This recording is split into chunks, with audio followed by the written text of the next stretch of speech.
그 해군 있잖아요. 일본 해군이 아주 무적 해군이었지 않습니까? 소련도 격파하고. 근데 그때 당시에 해군의 전력 중에 아주 중요한 게요. 그 낮에는 서로 간에 보이니까 잘 싸움을 안 한다고 하더라고요. 밤에 상대방이 자고 있을 때라든지 정박하고 있을 때 접근해서 사격을 해갖고 쏴서 격침시키는 게 일반적이었대요.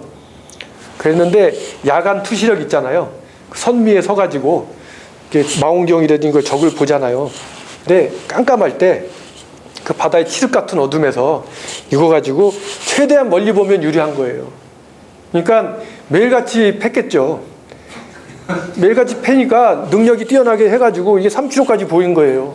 미군은 이게 1km밖에 안 보이니까 정박하고 있으면 와서 치고 가니까 해군이 진 거라고요. 그거를 계속 지다가 미국이 대책을 세운 게 뭐냐면 레이더라는 걸 개발한 거예요. 레이더를 개발해 레이더를 딱 붙이니까 이거 이제 맞춰서 되는 일이 아니잖아요.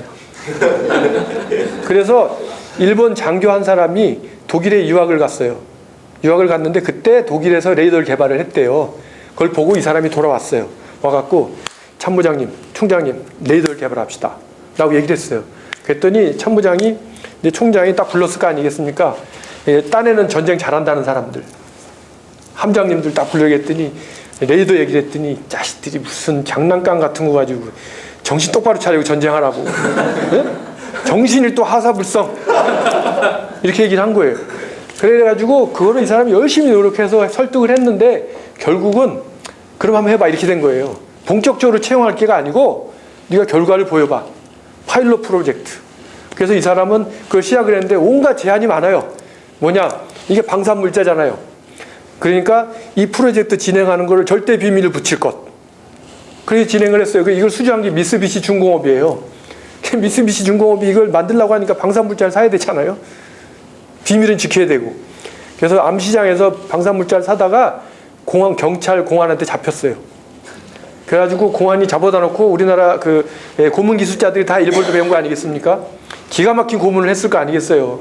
그런데도 이 사람은 말 못하는 거예요. 이거 국방성에도 받은 프로젝트고 국가기밀이라 얘기를 못합니다. 얘기를 하면 되는데 얘기를 못하는 거죠. 그러니까 그 아까 그 담당했던 장군이라는 사람 빨리 빼내야 될 거 아니겠습니까? 뭐 동분서주에서 안 되는 거예요. 결국 어떻게 해서 그 사람들한테 문관 신분을 부여한 거예요. 문관 아시죠? 그 민간인인데 군대에서 일하는 사람.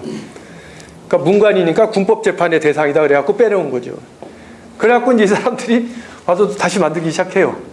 만들었어요. 만들어갖고 이제 배에 붙여서 실험을 해야 될 거 아닙니까?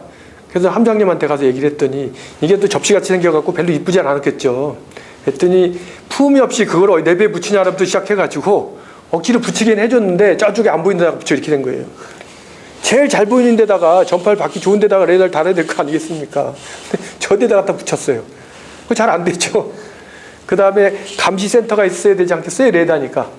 그걸 만들 방을 달라 하니까 야 우리가 쓸 방도 없는데 그냥 가판 위에다가 가건물 져서 써 그래갖고 가판에다 가건물 져서 썼어요. 노나카 이쿠지로 선생님이 이렇게 쓰셨어요. 일본이 전쟁이 끝날 때까지 왜 자기들이 해전에도 졌는지 아는 사람은 아무도 없었다. 그게 제가 요즘에 느끼는 게 제가 이 책을요 작년에 올 봄에 봤거든요. 제가 이 책을 올 봄에 보면서 뭘 느꼈냐면 내가 10년 전에 이 책을 봤으면 저 책이 아주 오래된 책이에요. 근데 요즘에 새로 각광을 받기 시작하는 거예요. 왜 그러냐면 문제의 본질은 달라지지 않았다는 거죠. 지금의 일본인의 사고방식은 그때 일본인의 사고방식하고 전혀 다르지 않습니다.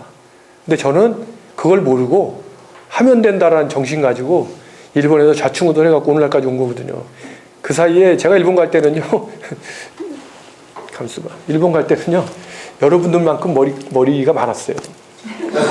근데 일본에 가서 진짜 고생하느라고 머리가 다 빠졌는데 그것들을 여러분들은 제가 얘기해 드린 것을 모르시는 거예요. 그러니까 그런 사람들하고 내가 상대를 할 때 어떻게 비즈니스 해야 되겠다는 걸 생각을 하면 좀 쉬워지죠.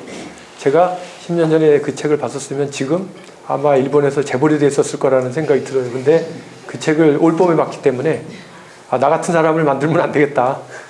무조건 하면 된다 갖고 디밀고 보는 식의 그 일을 해서는 안 되겠다 싶어서 이런 자리를 만들게 된 거거든요. 자, 일단 첫째 시간은 여기까지 하고요.